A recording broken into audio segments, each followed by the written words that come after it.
Makanya berani untuk tabayun. Loh, ini loh ulama gentleman.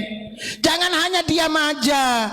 Ketika umat ini, kata Kiai Nartib ini, merasa kebingungan di bawah antara yang hak dan yang batil, antara yang bayin dan yang bohong, ini perlu dijawab. Siapa yang tergugat? Ngomong, kamu nggak bisu, kamu nggak bodoh.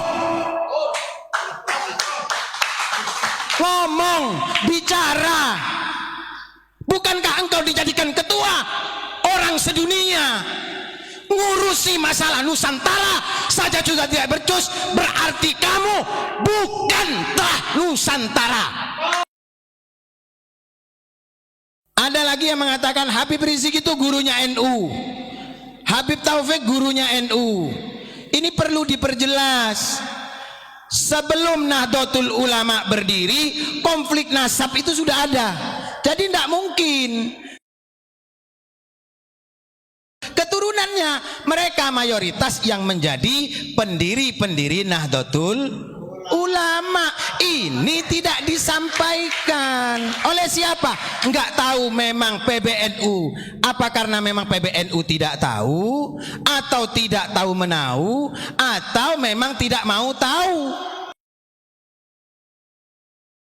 Kita jelaskan dulu, muassis Nahdlatul Ulama itu bukan hanya 3 orang itu.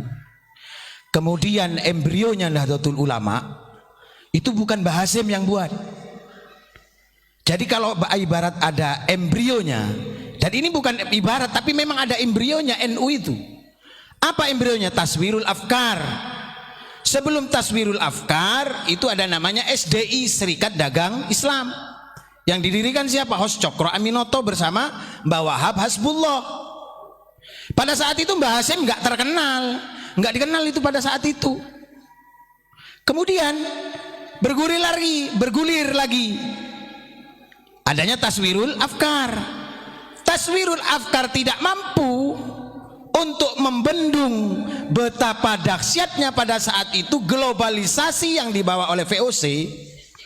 Kemudian dibentuklah Nahdlatul Wathon.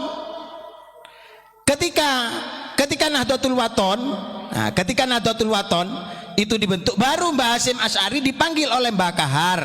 Ini Mbah Kahar juga seorang donatur, pemilik dana yang disumbangkan untuk mendirikan Nahdlatul Ulama. Nah, Mbah Hasyim Asy'ari, kapan Mbah Hasyim Asy'ari ini mulai dikenal? Di seantero Serikat Dagang Ampel maupun Serikat Dagang Islam yang dibawa oleh para ulama-ulama di Surabaya, ketika beliau diminta oleh Mbah Kahar untuk menjadi guru besar di Madrasah Nahdlatul Wathon. Kemudian ada di NU Online bahwasanya katanya Mbah Hasyim Asy'ari itu meminta restu kepada Habib Hasyim, kan begitu. Itu di NU Online, di situs yang 90% ini adalah itu menyuarakan dari PBNU, kan begitu, corongnya lah gitu kan. Tapi kita harus paham, saya yakin, kenapa sebelum 1 abad Nahdlatul Ulama kemarin itu Gus Yahya Stakuf itu sudah kita undang untuk datang ke Ampel, kita pertemukan dengan beberapa keturunan dari pendiri-pendiri Nahdlatul Ulama, sehingga kita berikan pemahaman bahwasanya Gus Dur sendiri belajar NU itu belajar kepada Kiai Umar Burhan. Pertanyaannya kan begini, siapa Kiai Umar Burhan? Kan begitu. Kiai Umar Burhan itu adalah putra dari Kiai Burhan yang menjadi bendahara pertama berdirinya Nahdlatul Ulama. Itu satu. Yang kedua, Langgar Gipo yang selama ini pernah ditugaskan oleh Abu Ya Gufron kita untuk mencari keturunan Kiai Hasan Gipo. Jadi ketemulah dengan Gus Yunus itu kan, ketemu dengan Gus Yunus.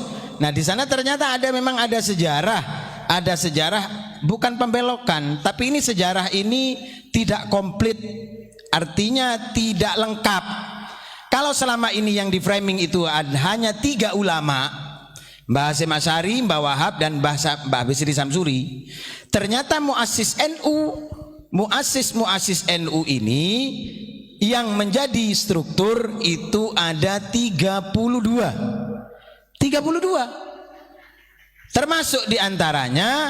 Termasuk diantaranya itu ada dari menantu Syekhona Khalil Daramuntoha. Ketika itu Daramuntoha beliau yang mewakili Syekhona Khalil untuk menemui 66 ulama itu.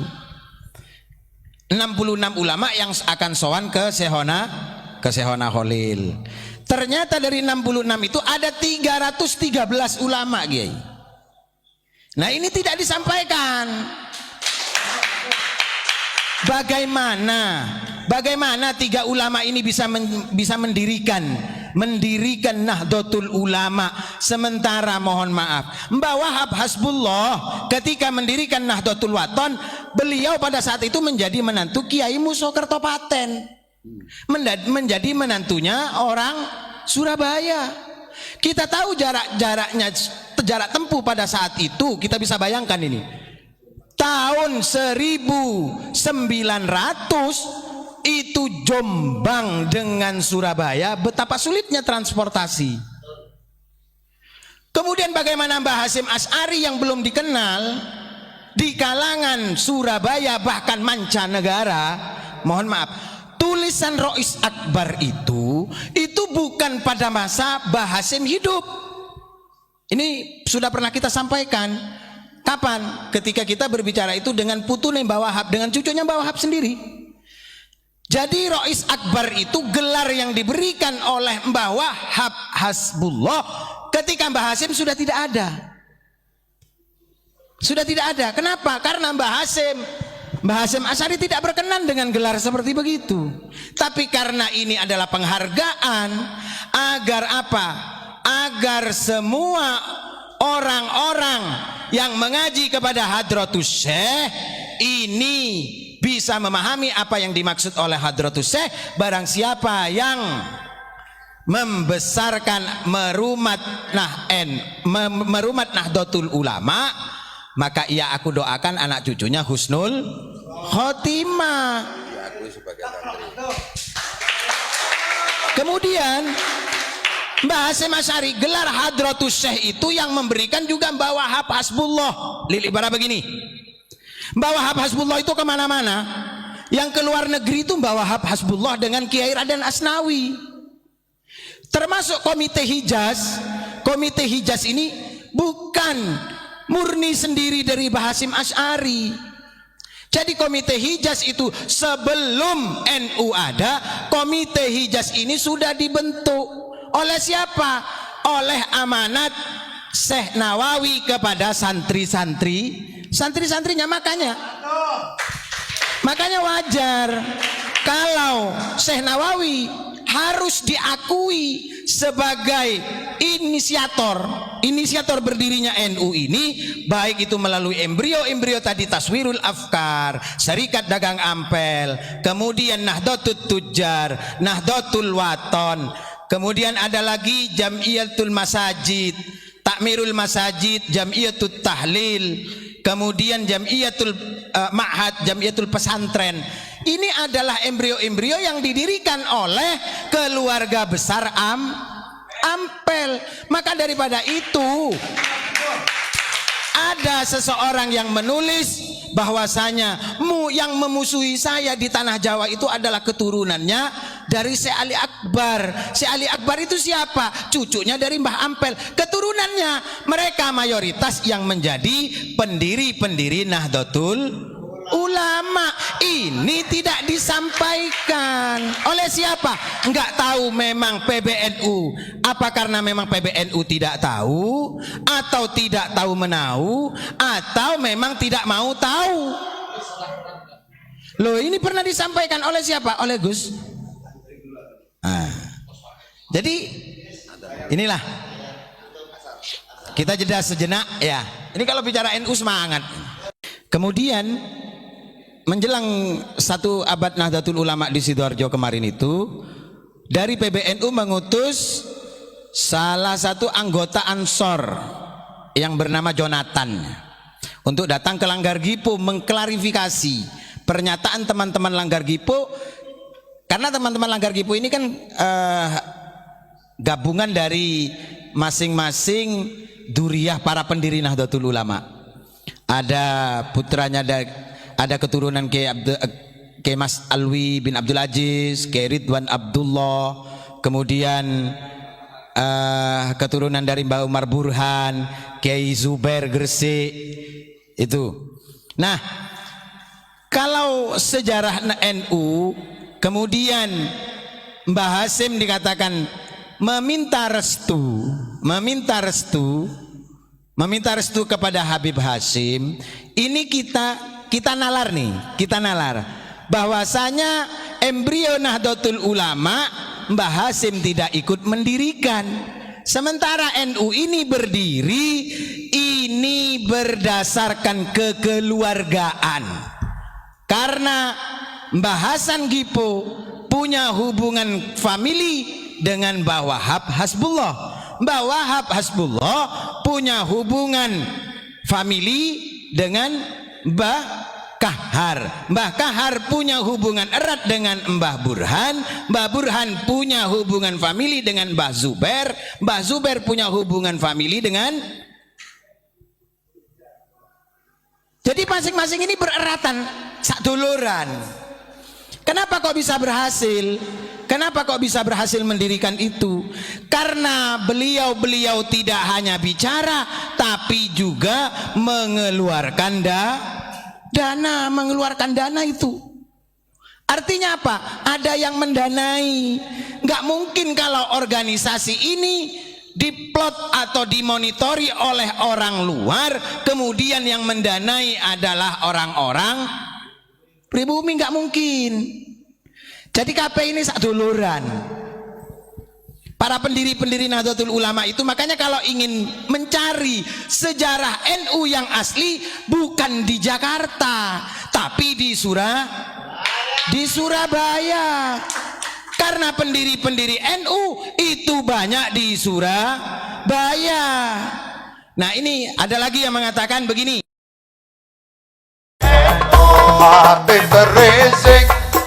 Habib Rizik guru NU, Habib Rizik idola NU, Habib Rizik guru NU. Ada lagi yang mengatakan Habib Rizik itu gurunya NU, Habib Taufik gurunya NU. Ini perlu diperjelas. Sebelum Nahdlatul Ulama berdiri, konflik nasab itu sudah ada. Jadi tidak mungkin kalau Mbah Hasyim Asy'ari itu kemudian berguru kepada Habib Rizik, kemudian Kiai Ridwan berguru kepada Habib Taufik, itu tidak mungkin, gitu loh. Ini karena jelas ya yang menyebutkan bahwasanya ini adalah gurunya NU, ini gurunya NU. Ini adalah apa? Jangan sampai ada pembelokan. Kapan efeknya? Efeknya itu bukan sekarang, tapi nanti 10, 20, 30 tahun yang akan datang. Wong NU dengan Robitoh Alawiyah berdiri ini setelah Nahdlatul Ulama berdiri. Berarti sebelum ada Robitoh Alawiyah belum ada gelar Habib. Di Surabaya sampai saat ini itu tidak viral Habib, yang viral iye, wan, abang, kakak, itu yang viral. Jadi kalau ini dikatakan beliau itu adalah guru Nahdlatul Ulama, ini perlu diperjelas, dibuktikan. Coba suruh klarifikasi. Kalau diklarifikasi, ini ngomong depan duriya-duriyahnya pendiri Nahdlatul Ulama. Mohon maaf, ulama Nusantara ini, ulama-ulama Jawa, ulama-ulama Madura, ulama-ulama Sumatera, Kalimantan, ini adalah poros dunia. Siapapun mengakui, bahkan baru-baru ini mengakui, ada yang mengakui apa? Bahwasanya orang yang mahir di bidang agama bukan harus orang Arab. Karena ini adalah, beliau adalah mufti dari ilmu yang berada di Hijaz. Loh coba, siapa? Syekh Nawawi. Makanya wajar dan harus, dan alhamdulillah Kiai, 1 abad Nahdlatul Ulama kemarin Rais Suriah PBNU mengakui bahwasanya beliau Syekh Nawawi Al-Bantani memiliki kiprah dengan berdirinya Nahdlatul Ulama. Loh, ini perjuangan bro. Kalau Syekh Nawawi tidak diperjuangkan, banyak kiai-kiai yang lupa dengan jasanya Syekh Nawawi. Makanya ada yang memperjuangkan mengangkat Syekh Nawawi. Ini satu gelombang besar ini, sebuah badai besar. Bagi apa? Bagi peradaban keilmuan. Karena apa? Karena Syekh Nawawi ternyata yang berusaha dipadamkan oleh orang-orang tentang ajaran Syekh Nawawi yang menukil dari ulama sebelumnya, ini banyak ingin dipadamkan perjuangannya. 1, perjuangan beliau dalam akidah Ahlus Sunnah wal Jamaah. Syekh Nawawi Al-Bantani pernah berkunjung ke Ampel, menemui salah satu keturunan dari Bahsunan Ampel yang bernama Kiai Marzuki. Beliau menanyakan kitab ini 15 tahun sebelum beliau wafat, sebelum Syekh Nawawi wafat. 15 tahun sebelum Syekh Nawawi wafat, beliau menanyakan kepada Kiai Marzuki kitab Ihya Ulumuddin yang bertuliskan aksara Jawa.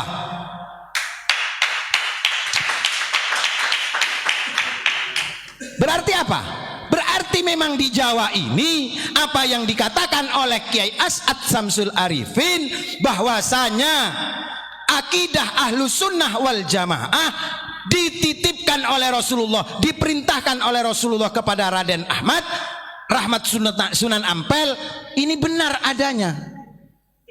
Karena apa? Karena Syekh Nawawi menginginkan kitab itu untuk diedukasikan, untuk ditarbiyahkan di Hijaz. Ini loh, Ihya Ulumuddin zamannya Mbah Sunan itu masih ada. Masih ada, ini ada yang megang ini. Jadi NU itu kalau dibilang punya sanad, muktabar sanadnya ke ulama Nusantara dan Wali Songo.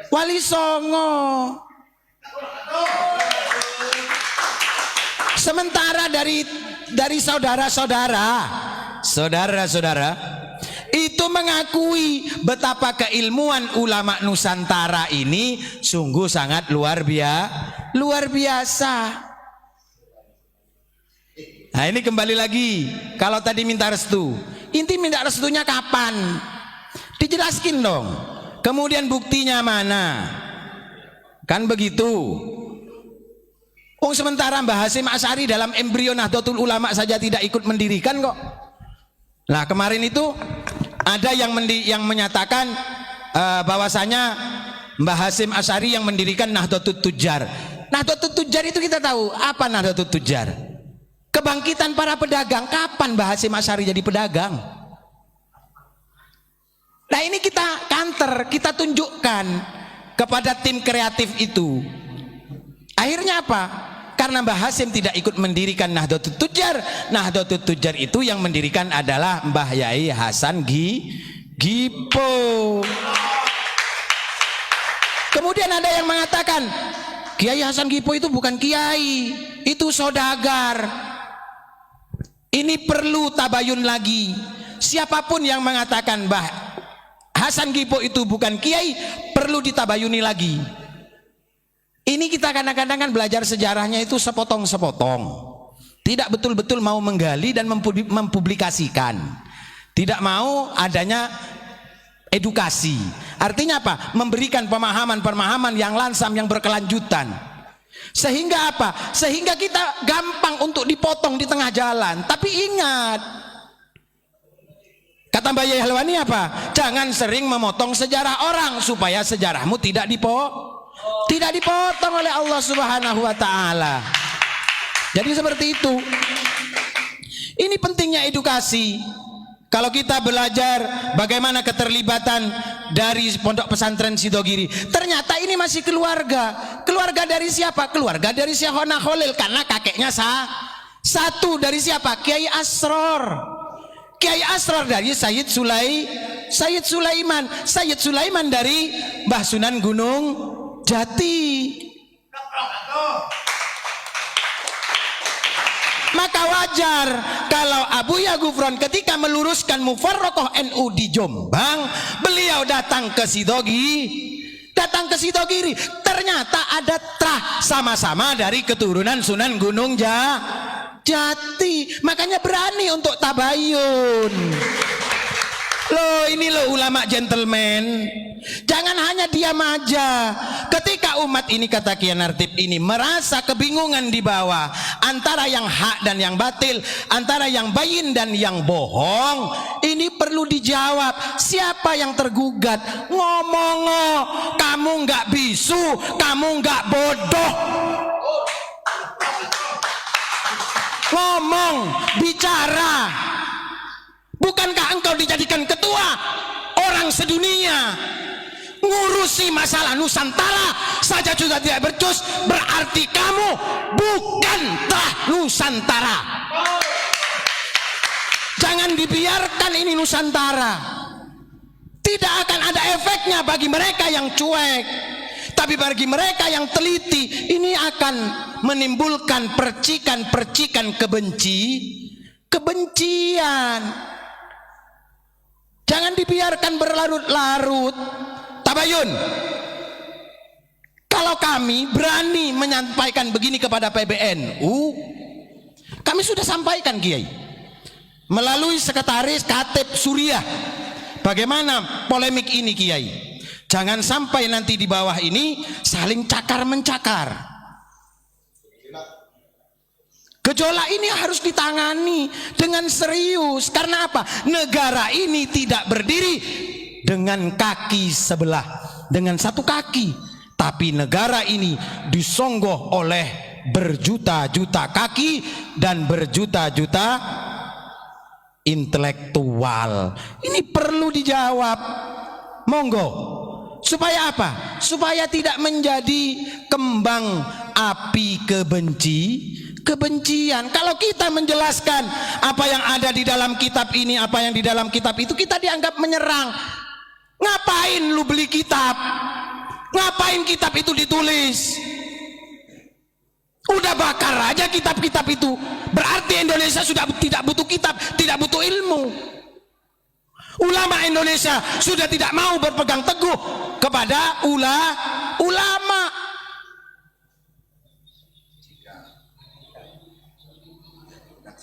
Lah iya, jika setiap apa yang disampaikan secara ilmiah dari berbagai khasanah keilmuan para ulama ini dianggap kebencian. Jadi tidak ada untuk faktor menyerang. Kita menyampaikan tentang PBNU, tentang Mbah Hasyim Asy'ari. Ini mohon maaf, tidak ada sama sekali tendensi. Justru ini menyelamatkan nama beliau. Jangan dicangkok-cangkokkan. Karena apa? Mohon maaf, Mbah Hasyim Asy'ari itu diberikan gelar Rois Akbar begitu saja ketika masih ada. Nggak mau kok. Kan begitu. Karena ini saking takziman wa takriman untuk menghargai jasa keilmuan beliau, maka Mbah Wahab Hasbullah memberikan gelar Rois Akbar, tentunya juga dengan persetujuan para pengurus PBNU. Oke, begitu kira-kira yang bisa kami sampaikan. Wallahu a'lam bishawab.